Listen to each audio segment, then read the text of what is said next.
Hello, everybody, and welcome to the Zero Hour. I'm Richard RJ Eskow with a tip. Want to save the planet? Flood Wall Street. Everybody knows that the UN Climate Conference is being held this week and that it will be followed on Saturday by the People's Climate March, which is expected to be the largest environmental march in history. But it would be a grave mistake for the planet and for ourselves to overlook another event, one that's scheduled to take place on Sunday. Sunday is when the Flood Wall Street rally will target the role of global capitalism in our environmental crisis. The profit economy is a root cause. Make that the root cause of climate change. That's right. Wall Street is, in a very real sense, the epicenter of the environmental crisis. To ignore that fact is to risk dooming all the other climate change efforts to failure or to wind up having them be nothing more than salves for the troubled conscience. There's no other way to say this. Capitalism, as it's practiced today, is an existential threat to humanity. The danger comes not from commerce itself, but from the extraordinary concentration of wealth and power that has accrued in recent decades to corporations and their Wall Street investors. This has in turn led to an ideological shift, a shift that has entirely captured the Republican Party and has seized large portions of the Democratic Party as well. There's been a counter-revolution at the same time in the boardrooms of America's corporations, a counter-revolution of widespread amorality, infecting current executives, their boards, and other business leaders in a way that would have been unrecognizable to business executives of the 1950s and 1960s. Those people weren't saints, but they understood that society would not tolerate corporate behavior like the kind we are seeing today.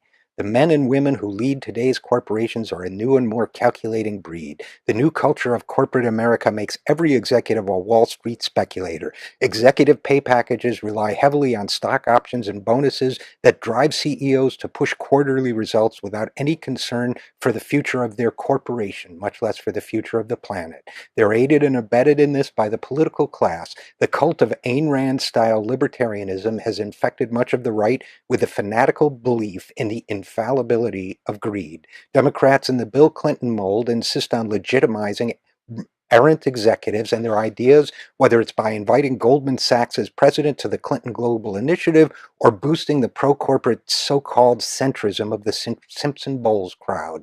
Mainstream journalists continue to glorify bank executives like JP Morgan Chase's Jamie Dimon, even as his institution pays out tens of billions for rampant and organized fraud. They lionized Steve Jobs, despite the fact that Jobs and his subordinates appear to have engaged in control fraud and knowingly appear to have tolerated the conditions that led to the burning deaths of employees in China. This ideology of profit uber alles has created a climate of public tolerance for corporate greed, at least in certain quarters, which has helped a number of executives escape public censure even when their corporations threaten the planet.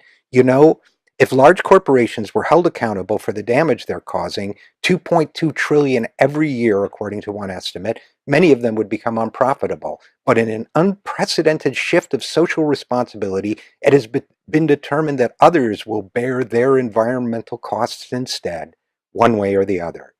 Although corporate executives have always misbehaved, society eventually found ways to control them, with regulations, with law enforcement, and with that ancient form of social control known as shame.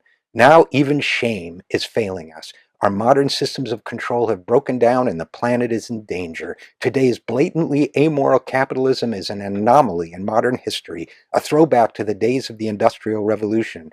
But it is an anomaly we can no longer afford. When the skies of 19th century Manchester, England darkened with soot and smoke, the planet survived. Today's threats circle the globe, and they are already darkening our future. There is no escaping it, not in space or in time. We need to redeploy the anti-apartheid sanction strategies of the 20th century against the corporate interests that are causing such devastating harm. That means publicly identifying the bad guys, boycotting their products, and bringing pressure to bear on the investors and institutions that finance their destruction. It can be done, But only if Saturday's marchers keep walking for one more day and go a little bit further down the island of Manhattan. Sunday's demonstrators will gather around that massive statue of a bull outside the New York Stock Exchange. Apparently, they haven't built their golden calf yet. Marchers will be wearing blue to represent a flood, a metaphor that will soon become fact if climate change goes unchecked. Scientists say that rising sea levels will eventually leave most of Manhattan below 34th Street permanently underwater. Of course, the titans of uncontrolled capitalism will be long gone by then. Only the devastation will remain. I'm Richard RJ Eskow, and this is The Zero Hour.